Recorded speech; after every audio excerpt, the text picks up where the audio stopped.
Welcome to the Dork Forest. Jackie and her pals will never bore us. Shameless confessions about our obsession will make us laugh and smile. So let's explore the Dork Forest and dork out for a while. Hi, Jackie Kashian here. You're listening to The Dork Forest. You know the websites, dorkforest.com, thedorkforest.com if you like a determiner. JackieKashian.com has everything. Both of my podcasts, all of the stand-up stuff, the new album, links to YouTube, Instagram, TikTok, all the things. But so, I think, does dorkforest.com, where you can look at old videos of different shows. Anyway, if you want to support the show, tell people about the show, review it on iTunes, thumbs it up on Pandora or Spotify, wherever you listen to podcasts. I appreciate that. You can donate. You can donate monthly. PayPal lets you do that. You can also do my Venmo if you like. It's at Jackie Kashian, absolutely everywhere. And my email address is jackie@jackiekashian.com, and that's what the PayPal is. The PayPal link is on jackiekashian.com and dorkforest.com. And go to any of them. Thanks for listening. There's merch, there's stand-up, there's tour guide. You know, you can find out where I'm touring. This is getting long, so let's get into the show. Hello and welcome to the Dork Forest, Phil Kashian. Welcome back. Back again. Third time is the charm. Third time's a charm. What, Do you mind if I smoke? Pardon me? Do you mind if I smoke? Oh, no, I don't mind if you smoke. I want your internet to be to be good, but I actually kind of think the smoking is hilarious on this Zoom call. Well, in keeping with previous Dork Forest appearances, I have two jetpacks that support our internet here. Yeah. One named Frodo, but right now I'm on Elrond. Oh, there you go. That's Right. Oh. So we have, as they said in Star Wars, we have a fully functional Death Star. Okay. What I have is a lighting problem that I'm just gonna completely bail on. Does this interview get posted in video and? Yes. Yes, Frodo Elrond. You and If I'd have known, I'd have gotten a haircut. yeah, no, I think even better with the beard and the pipe. It's going to be quite a bucolic moment. So I did one other episode about fly fishing, and you were disappointed that it wasn't you. And I was like, I can talk more about fly fishing. I don't know anything about it. Well, I thought it was good. You know, I have I don't remember it exactly, and I certainly don't want to criticize one of your other guests. Please don't. But you know, I have a lot of history with it, and have kind of appreciated some of the nuances of the history and of the culture that kind of revolves around it. It's interesting that this, you know, my last time I was on the Dork Forest, you know, I was Mr. Bohemian hitchhiking. Right, it was the hitchhiking app. That's right. The hitchhiking one where I was say off the grid. Mm-hmm. And now we're going to talk about a pastime of mine, a passion actually, which is specifically anti-bohemian. I mean, it's historically a very elitist way to fish. Is it? Now, why is that? Because I suppose like the most non-elitist way would be to throw a piece of dynamite into a lake and then sort of cull all the fish that floated to the surface. Right, but short of that, a bobber with a worm. Yeah. There's a sort of hierarchical view of fishing by certain fly fishing people, of which I am not one, because I don't care if somebody wants to fish with a bobber or live bait or spinning rods. I think one of the biggest reason fly fishing historically has been elitist is the history, which it started out in the even earlier, but in the 1700s in England, and it was definitely a sport of the upper class when they weren't out fox hunting. Right. You know, many of them were fly fishing started in England and started as an elite upper class royalty type based pastime. And was it started as something where you're like, I'm going to tie something that looks like a fly instead of using an actual fly? Right. The whole notion behind fly fishing is that you're trying to imitate a natural bait. Okay. And- So it is a cold call. Essentially, it is just sort of that's fascinating. So it was sort of a gentleman, sort of wealthier, because you needed the yeah. Right. You needed the free time. You also needed access to the water, which in England, and to this day, England, there are private trout streams in England that are, a lot of them are in England, they're referred to as the chalk streams, and they're pay to fish, and they're. Oh, really? Yes. And I have no interest in it, but I certainly have friends who've gone over to England to fish the River Test, and there's a few other ones. In addition to that, there's salmon fishing, which is fly fishing for salmon, started in Scotland, in Ireland, and England. And there's actually a fascinating book called The Feather Thief. Yeah. About somebody who burglarized a historical museum in England and stole the only existing taxidermy birds of extinct birds to sell the feathers on the secondary market into the fly tying world of salmon flies. And I have not read the book. That does sound fascinating. Last night, in preparation of this discussion that we're having, I actually listened to a book review of it. But it was a bestseller, and a lot of people read it. A lot of people. When did it in this book review? Did they tell you when the when the thievery happened? It was in the last 10 years. Oh, really? Wait a minute. So this is current.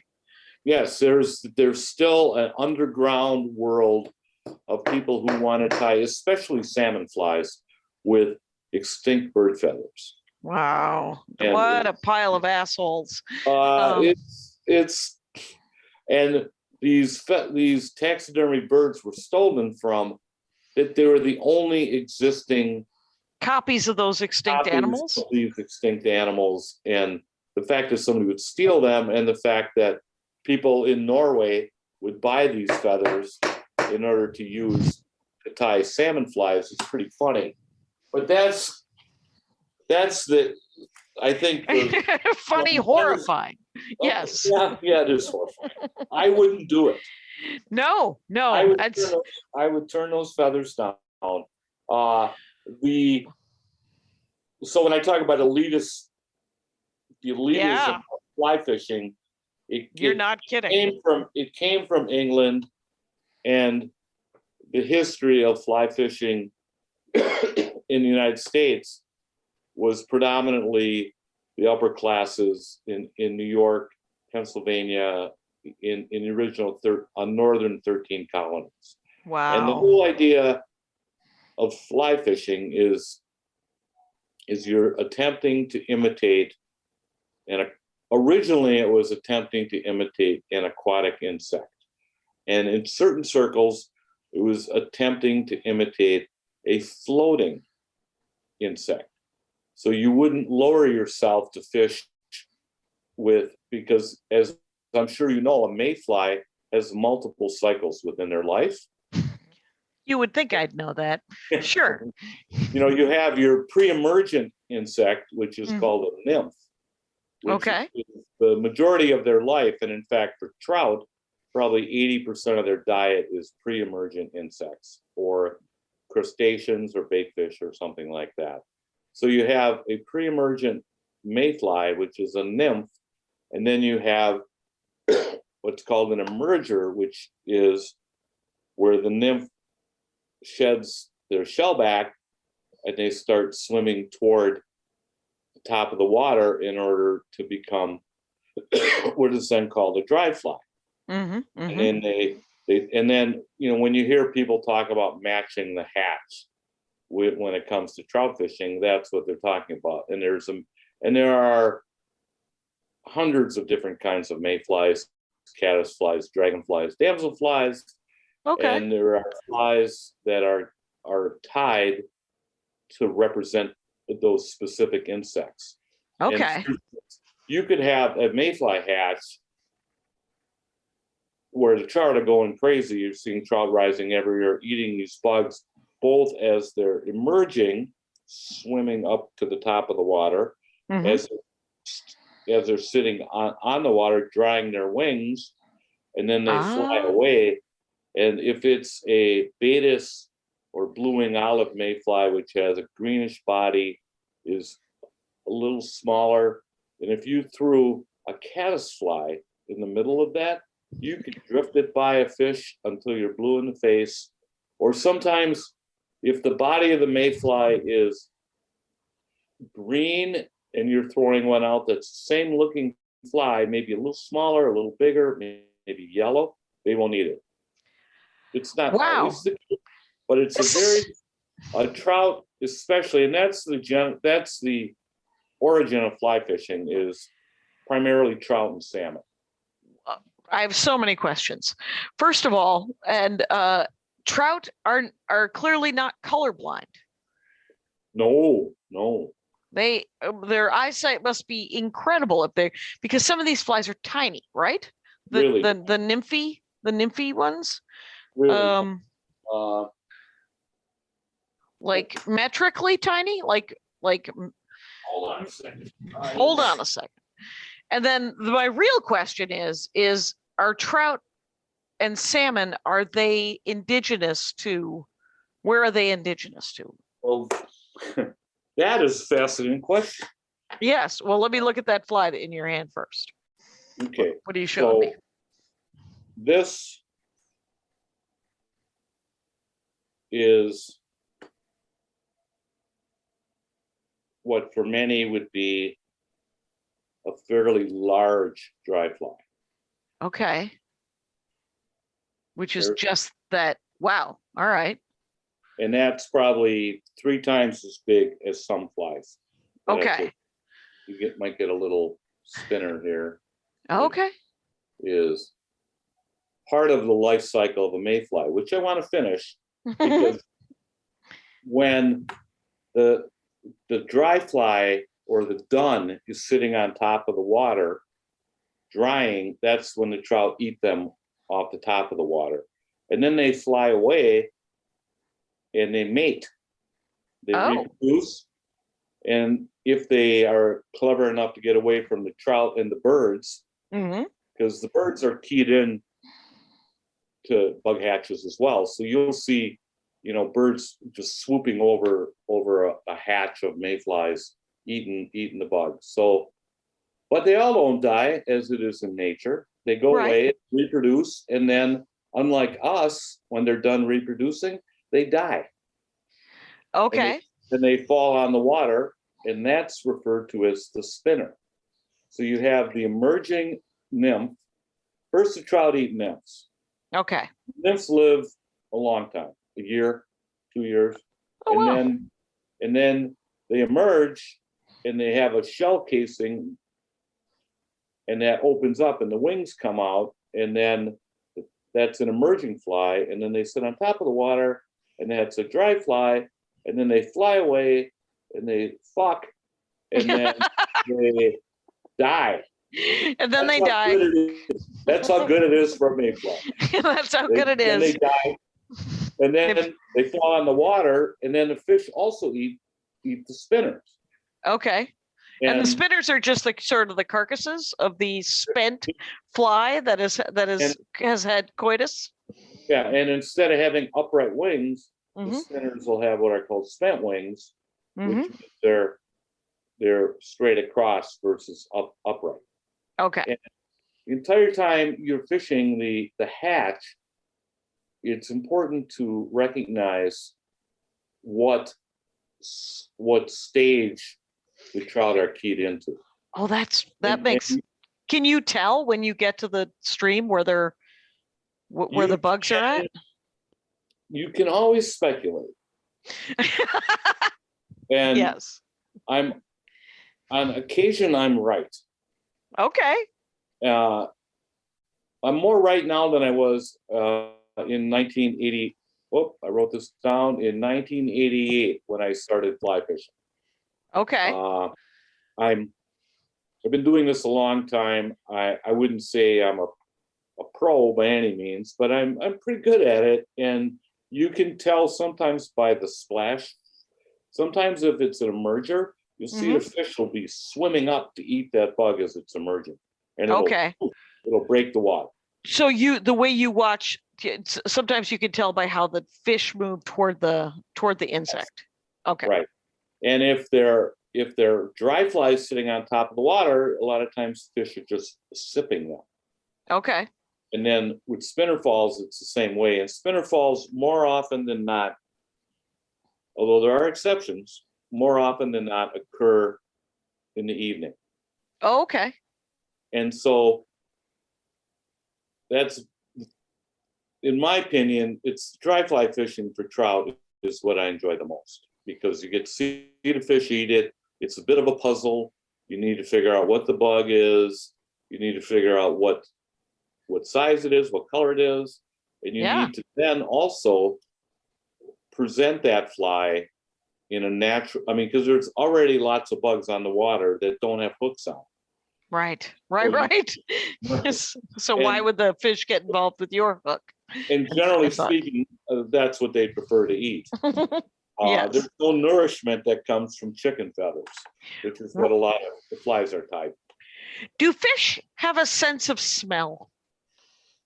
Do you know? I don't know. Oh, fair enough. I know that, like, for bass fishing or for like catfish, you always hear people use like stink baits, Okay. chicken necks, and for catfish it's a different thing. So they might, yeah. I think for bass, people put stuff on like bass lures to make them smell a certain way. So there must be something happening, but that's weird. I am amused at what fish know and what fish don't. Sometimes I think they're the smartest critters in the world, and other times they're so damn stupid it's unbelievable. And I'm counting on those nights. Right. I'm looking for stupid. I'm okay with stupid. So what ended up happening with fly fishing is it comes over to the US, the John Adams of the world, the elite, the founding fathers, per se. And a few mothers, but for the most part, it's a guy thing early on. You don't.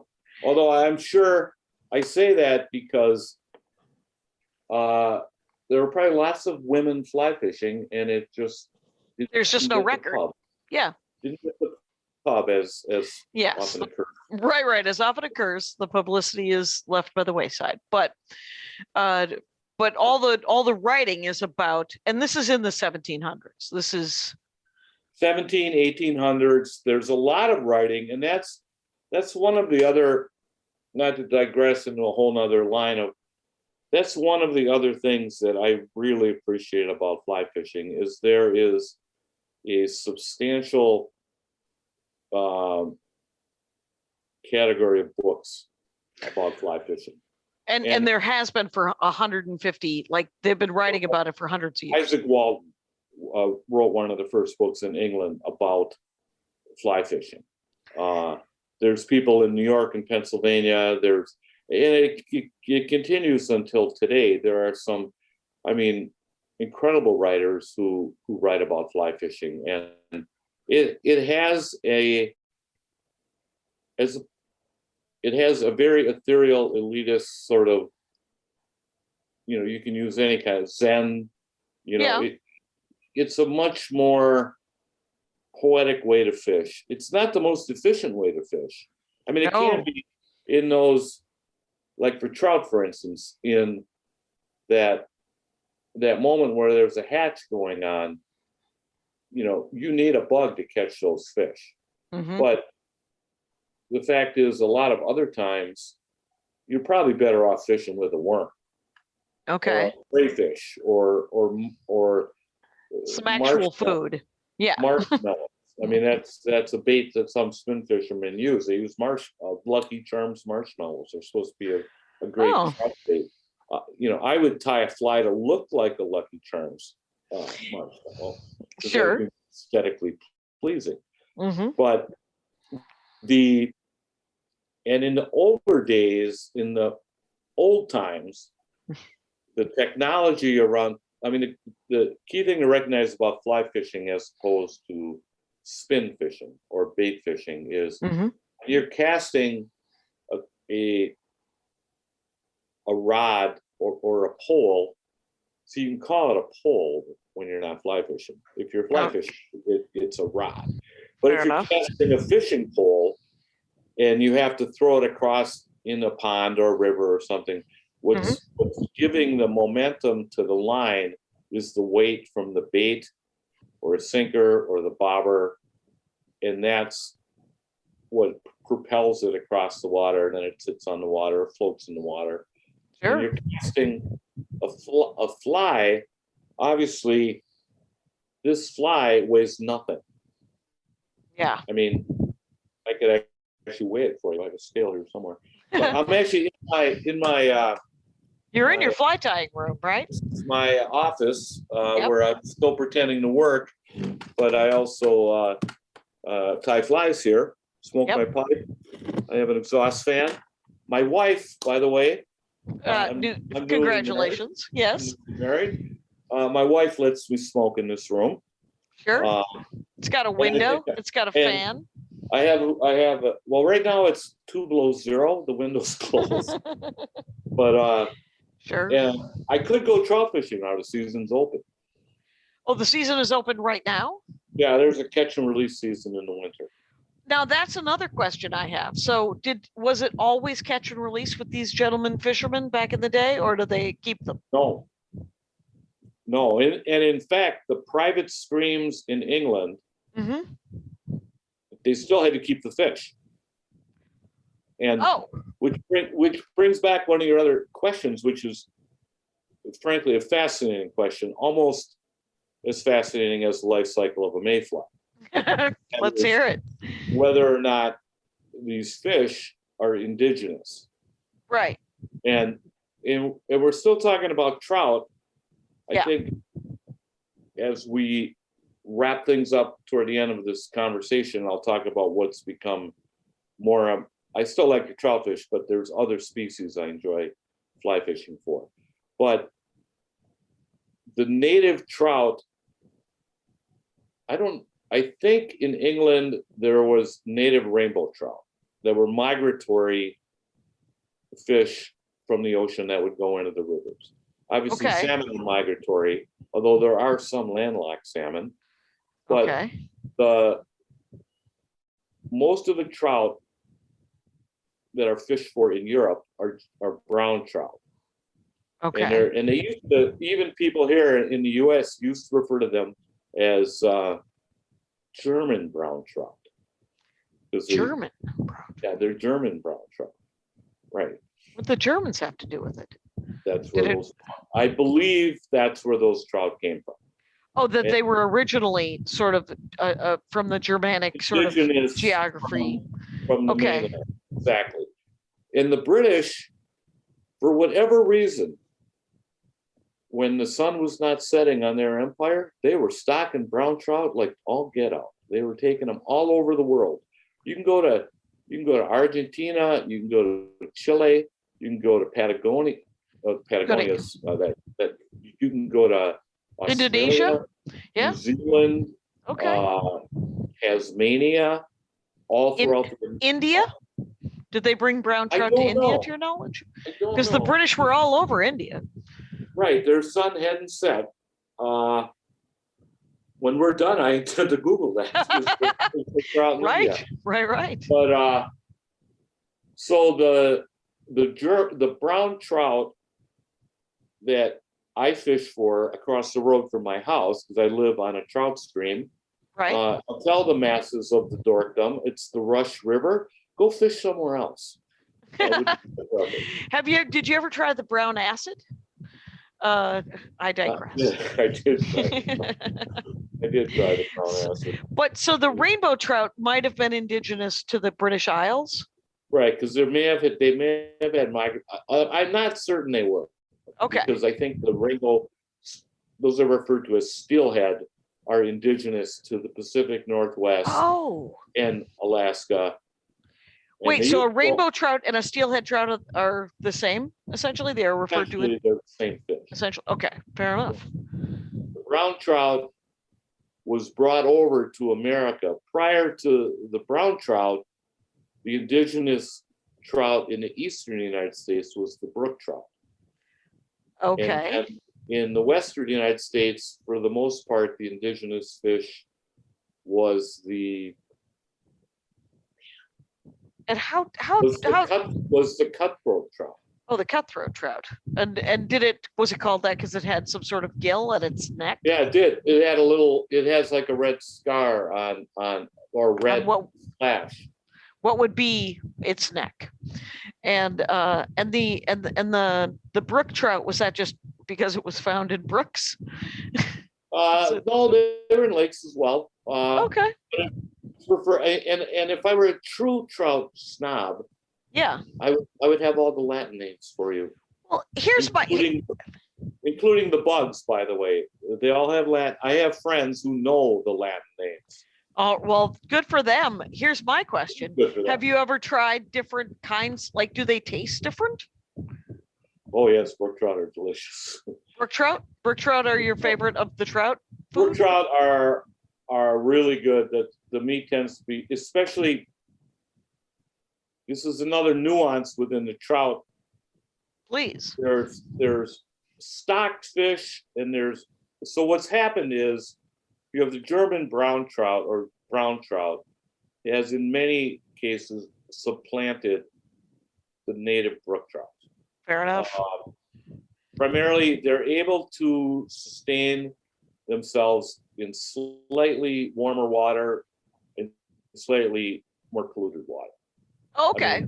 I mean, by trout by river standards, I mean the river by my house, which has both brook trout and brown trout, compared to Okay. the creek we grew up on.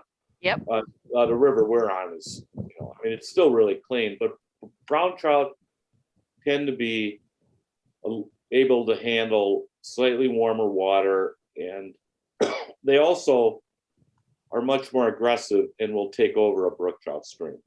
Okay. So what's occurred in the United States is streams that were stocked with brown trout tend to overpower the brook trout and the cutthroat trout. And there are some places, like for instance, in Yellowstone National Park, there's an entire section in the northeast part of the park called the Lamar Valley, Right. where it's mandatory that you kill any rainbow or any brown trout because they're considered invasive. Okay. So if you catch one of those two trout, you have to keep them, you have to kill them. Right. But if you catch a brook trout, you get to choose? No, a brook trout too. Oh. The only native trout in the western United States, until you get to the west coast, is the cutthroat. Is that And there's cutthroat? lots of different subspecies of cutthroat, but Can you so tell the the- difference between how's your nuance between different? Can you tell the difference between these fish? I can tell it between a rainbow, a brook trout, and a cutthroat and a brown trout. I Easy. might not know the difference between a Snake River cutthroat and a different. But I can tell the difference. Okay. It's pretty obvious. Okay. Once you've looked at a lot of fish, I suppose. Right. Yeah. So, like for instance, the river I live on has not been stocked in about 15 years. Oh. Primarily because the water quality has improved because of the DNR and property and water management, where I think I'll have a drink as well. Where the fish reproduce naturally.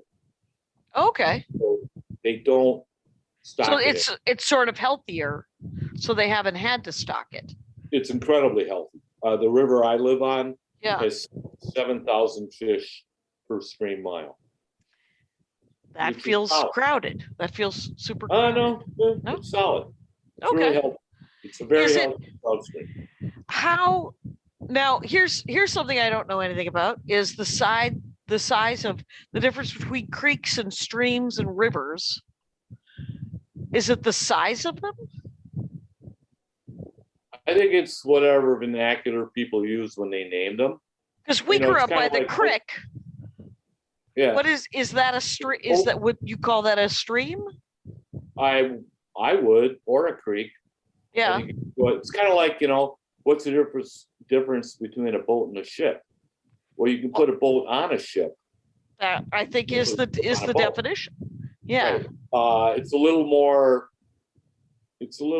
I mean, there's creeks around where I live, and there's streams. The Rush River, Is a there's- river. the Kinnickinnick River. There's Pine Creek. There's. So is the there's Oak Creek? But don't you dare look for it, people. People are looking as we speak. But here's So- my thing, Phil.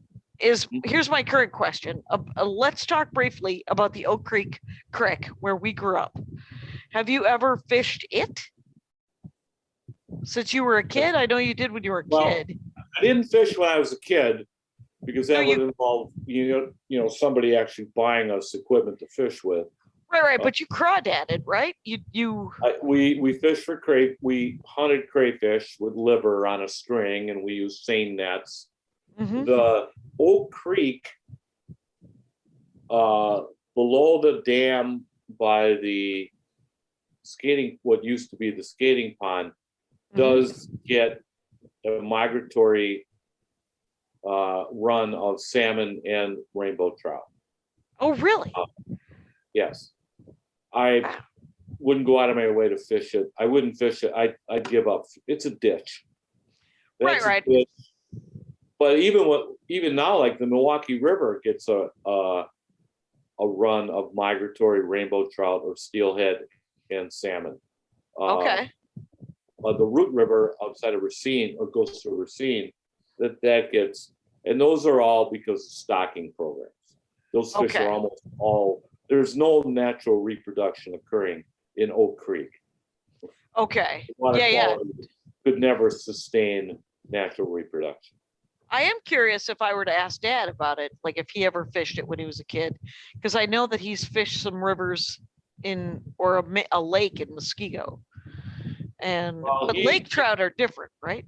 A lake trout, actually not a trout, it's a char, Okay. as opposed to a trout species. And the lake trout is an indigenous species to North America.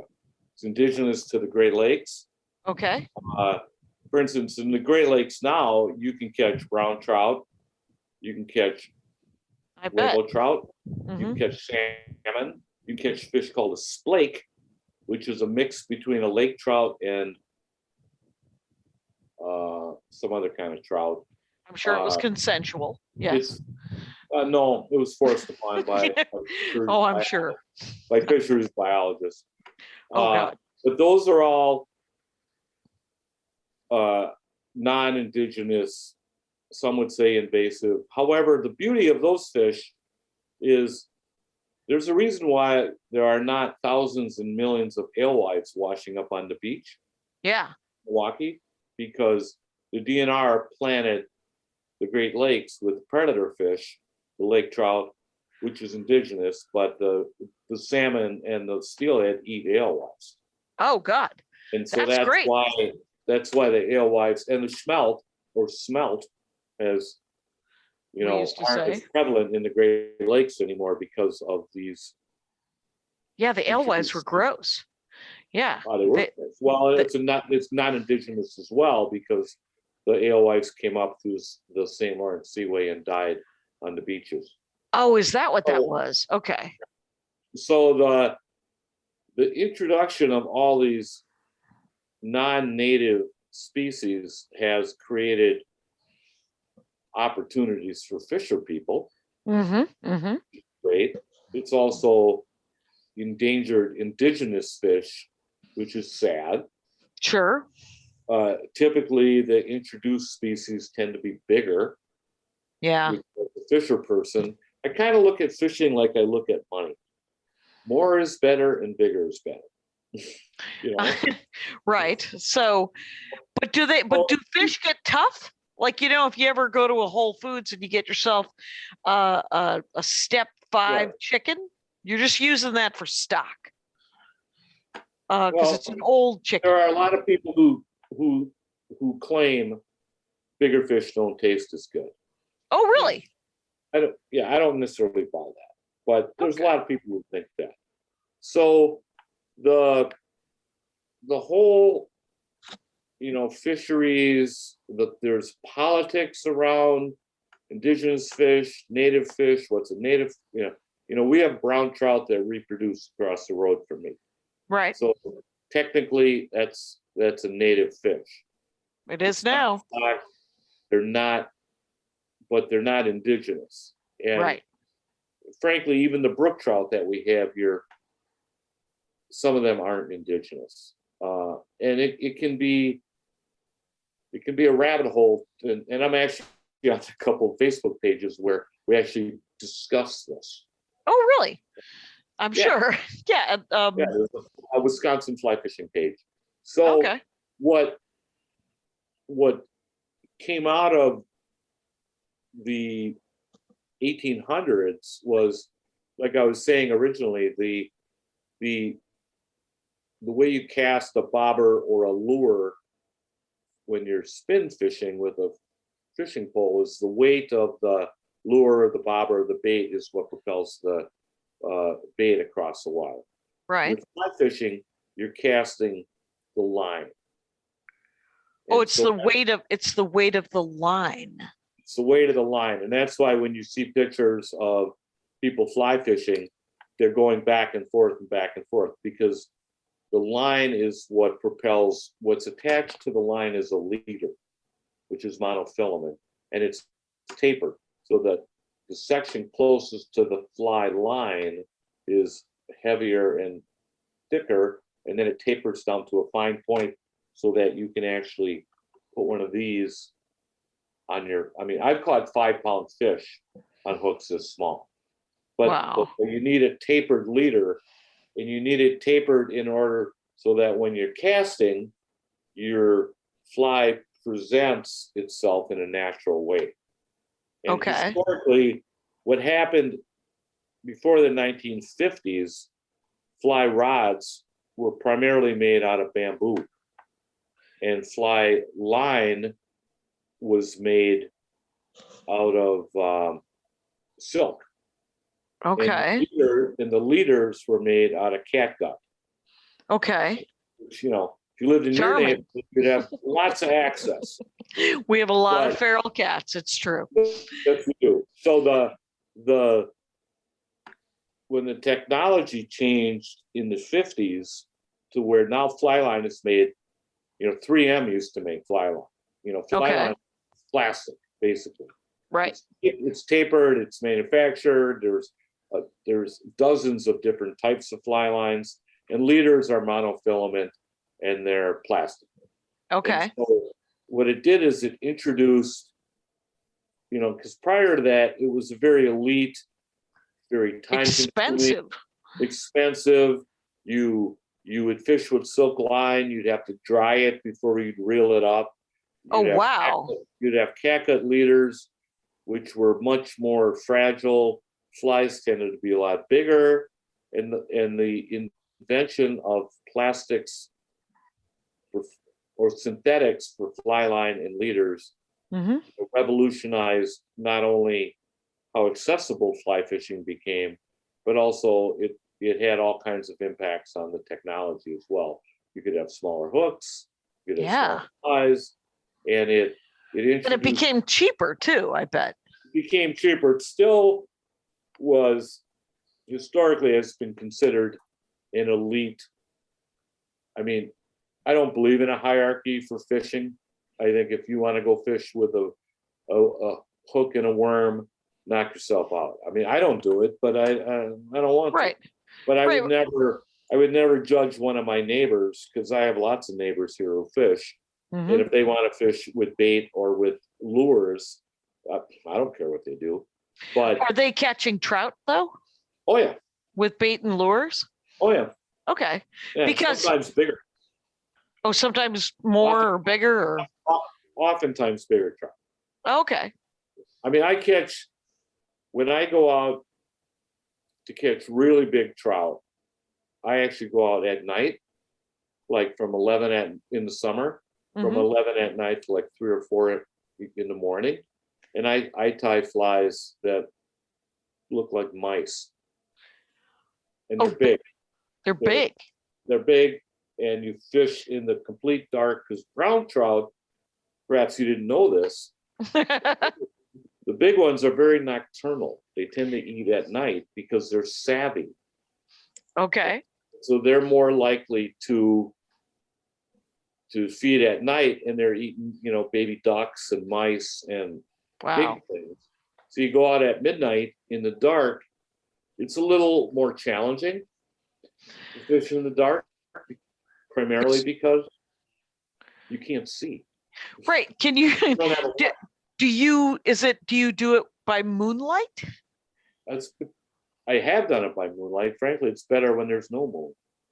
So literally you're standing in water in the dark? You want to do it with me this summer? Not let me know. No, can't imagine. It sounds like a great way for mosquitoes to also feed. That's why I smoke a pipe. That's one of the many reasons. A good do cigar. you smoke while you fish?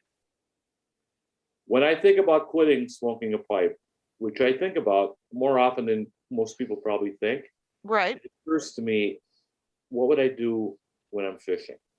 Because it's such a part of the ritual for me. But yes, I do smoke while I fish. And it does, and it helps keep the bugs away? Oh yeah. Yeah. Okay. And so the mousing, or you fish with, there's But after this makes me think that the fish can't smell because your pipe tobacco smells like pipe tobacco. yeah, but fish are in the water.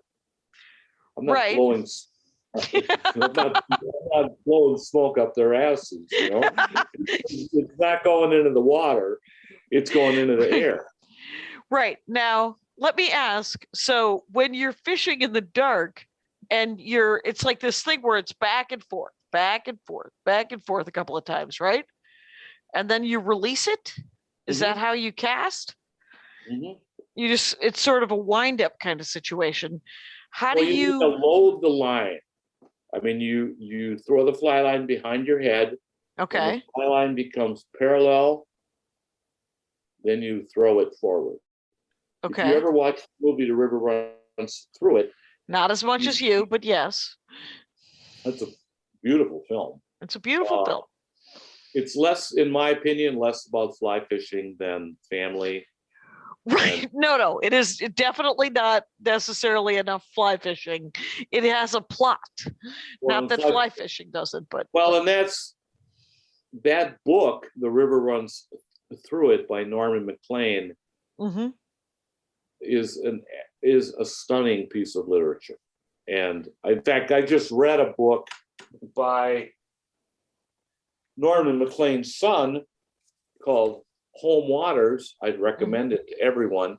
It's about his family, and it's a memoir, because it's the movie and the book is based on a true story of Paul MacLean being murdered, and Paul MacLean being this, that's who Brad Pitt played. And Okay. so it's a beautiful. It's part of the legacy of just wonderfully written, beautiful short stories, novels, essays about fly fishing. And there's a definite cutoff point in the evolution of fly fishing. I got into it in 1988. Right. I think The River Runs Through It came out, and I did I feel it was the early 90s. 1992. I do have notes. Yeah. I Good made for you. notes. So it was very interesting because, and there are the people who got into fly fishing Mm-hmm. before the movie, Ah, who got into it after the movie. right. The interest in fly fishing after the movie, it just exploded. And it resulted in very crowded rivers, a lot more fly shops opening. I mean, there's an entire industry around fly fishing, extremely robust. I've tried with some success to do some business with those companies, but Oh, there's guiding, there's lodges, there's equipment, yep. and it tends to attract a pretty. I mean, it's very easy to spend $1,000 on a fly rod. On just the fly rod? Yes. It's also, you can get a very serviceable fly rod for $150. Okay. And I then think- how much? Which Yes. I think is a good deal. A lot Yeah. of people are thinking, wow, you're gonna pay $150 for a fishing pole? But Right. Well, how much is a normal? I mean, I would imagine a fishing pole could cost $100, right? yeah, but you can get, everything's relative to, what you have, what your disposable link. I mean, as much fun as fly fishing is, accessorizing around fly fishing is also a blast. And then there's the whole other world of fly tying, which we probably don't have a lot of time to talk about. But, I have a passion. We have about 15 minutes. And Right. yeah. I have a passion for fly tying. Prior to us getting on the phone, I was setting up a bunch of flies I'm going to tie later. Well, here's my next question is, so with a fly rod, does it not have a round thing, a reel? Yes. It does have one? Yes. And the reel basically holds the fly line. It's not. Does it hold the leader too? It can if you reel it all the way up. Okay. So it's a reel. I mean, it's a circular device that has a crank, and you crank it, and it brings in the line. Yeah. There's the leader, the fly line, and then what's called the backing, which just basically brings out the fly line on the reel. There's, if you ever get into your backing on a trout, that's pretty sexy. Is it? Well, because does that mean that? How long are you fighting a fish? Like, how long do you end up sort of playing out the line and where the fish runs away, but it's got a hook in it? I like to use fairly strong leaders and land them or lose them. Get them into the net. I like to keep trout. A lot of people don't. Okay. There's other kinds of fish that I fish for, like saltwater fish, like tarpon, bonefish, barracuda. I mean, I caught an enormous, what's called a calico bass off, what's the island off LA? Catalina. Catalina. Yeah, you've done some destination fishing too, right? Right, that's a whole nother part of the industry, and yeah, like for instance, guides. Oh yeah. And for instance, right now I'm tying flies specifically. Here's the hook. There's no feathers or anything on it yet because I pre-tie like a dozen with barbell weights on them because these imitate bait fish. Okay. And then I come back and it's a production thing. But these I'm tying specifically for Belize. Oh, because you're going to go to Belize. We're going to Belize in March, and I think, well, I know Kay's coming. Her daughter's coming. I think Tom Kubasek and his wife are coming, and right. I'm gonna hire a guide and go fish by myself for a couple days, and we're gonna be fishing for bonefish and tarpon. So those fish. I mean, I've caught a tarpon on a fly rod that took an hour and a half to reel them in. Oh my gosh! Yeah, it sucks. That sounds exhausting. It is exhausting. The hookup is cool. I mean, when you set the hook, but Yeah. mostly what I've sort of evolved or in, I tend to fish for trout a lot in the spring, early summer, and then I fish for muskie and bass and northern pike later in the summer. And then I'm fishing with flies that are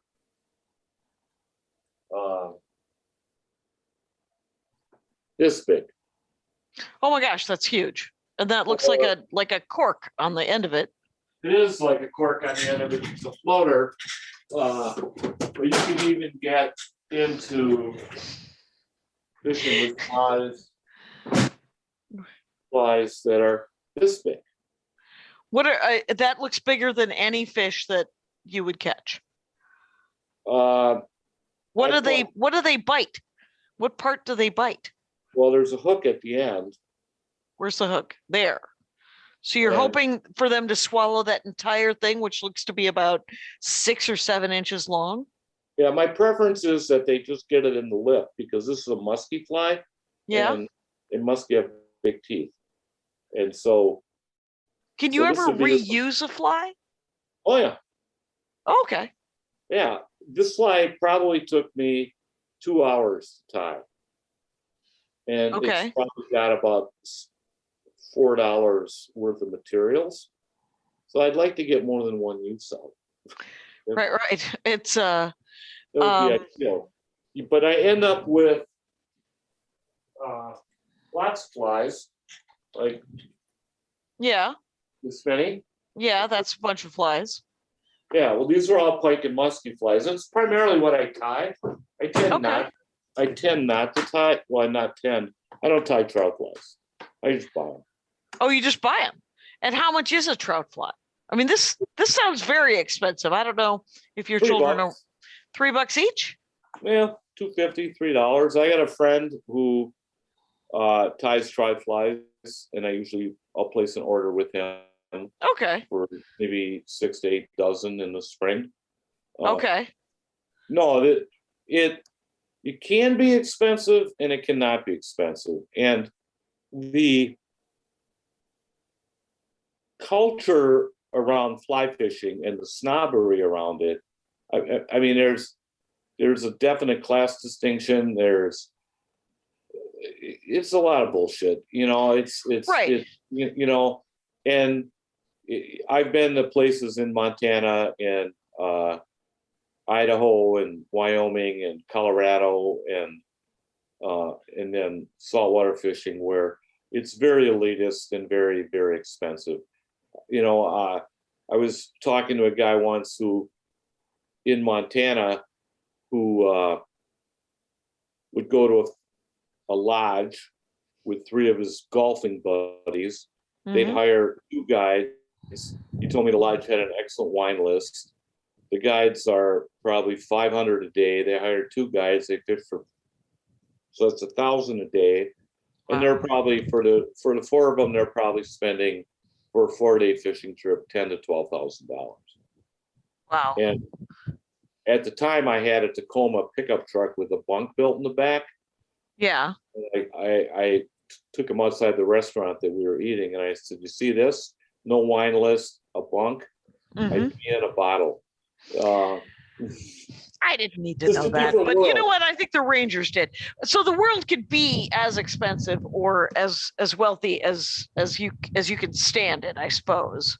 Though it does take a certain amount of initial cash. I mean, you're lucky because you're quite good at print salesman, and you have been for 30 odd years. But so Well, and I I mean, have friends who are certainly, not wealthy, who buy 1 or 2 fly rods and fly fish, and that's their disposable income. It's like, right. I mean, it's some people save up for snowmobiles, and some people travel, and other people save up for fly rods, Right. and an occasional trip to Florida or Montana. But you drove Like for the last 10 years, every time I talk to you, you're like, yeah, I might drive out to Montana, see if anybody wants to buy some printing out there, and then I'll get to fish for a week and a half. Or LA.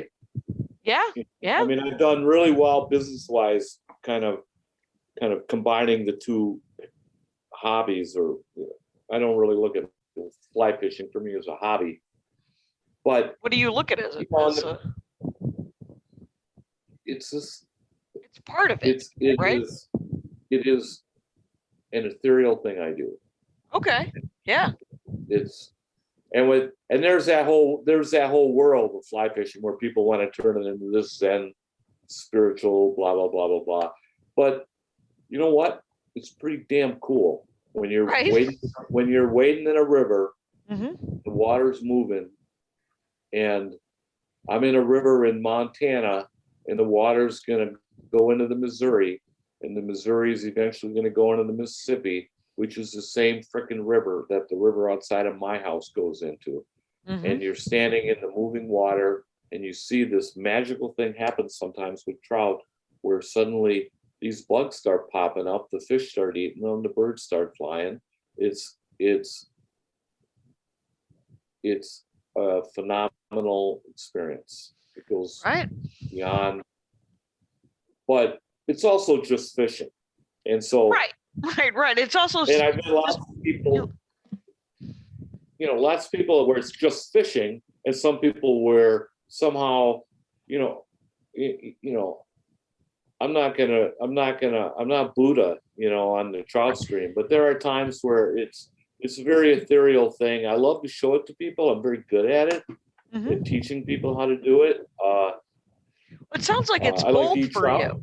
Yeah, it sounds like it's both something that is good fun and also kind of a spiritual, commune with nature and an internal journey. And it's also, it's aerobic. You're not sitting in a boat. You might have to walk 2 or 3 miles along the river. You're hiking. You're crawling up river banks. You're sure. It's a much more engaged. I mean, especially when you're standing in the water, as opposed to being in a boat. You're much right. You're in it. But I still, I'm in 2 weeks. I'm going up to Bayfield, Wisconsin to go ice fishing on Lake Superior. Right. It's not a fly rod. We'll be that just seems like a great place to hide in a hut and watch some football. That's what that feels like. Well, not for $600 for 2 days. I want to be out on the lake. I want to see the water. I mean, it's incredible. I love doing it. Okay, I have a buddy who grew up doing it, and he used to do a joke about how anything you have to drill through 2 feet of ice to do is out of season. But that doesn't mean that you can't love it, It's a few years ago I looked into getting into ice fishing, and I decided it was a whole nother line of fishing accessorizing. And I couldn't just justify it. Well, by the time you get done buying a portable ice shack, an auger, a heater, a fish locator, rods, blah blah blah, you spend $3,000 or $4,000. No. So what I do is once a year, I either go to the Boundary Waters and do a trip, or go up to Lake Superior and hire a guide. Okay. They have all the hardware, and they've got it all. Something's dinging. I think it's a sign that we're very close to the end. What would be your favorite books that you would recommend if people wanted to read about fly fishing, or they just wanted to experience it through fiction? Any of that? I would recommend The River Runs Through It. I would recommend another author named John Garrick. How do you spell that? Garrick? Dierach. Oh, okay. And I would recommend either Trout Bum or Sex, Death, and Fly Fishing. Okay. They're essays. He kind of came out of he's from Colorado. He's an old hippie. He got into fly fishing. It's kind of the other side of fly fishing. I mean, there's lots of technical books you can buy on fly fishing, but John Garrick is probably the best person in the last 40 years to write. Or the other author who I really like is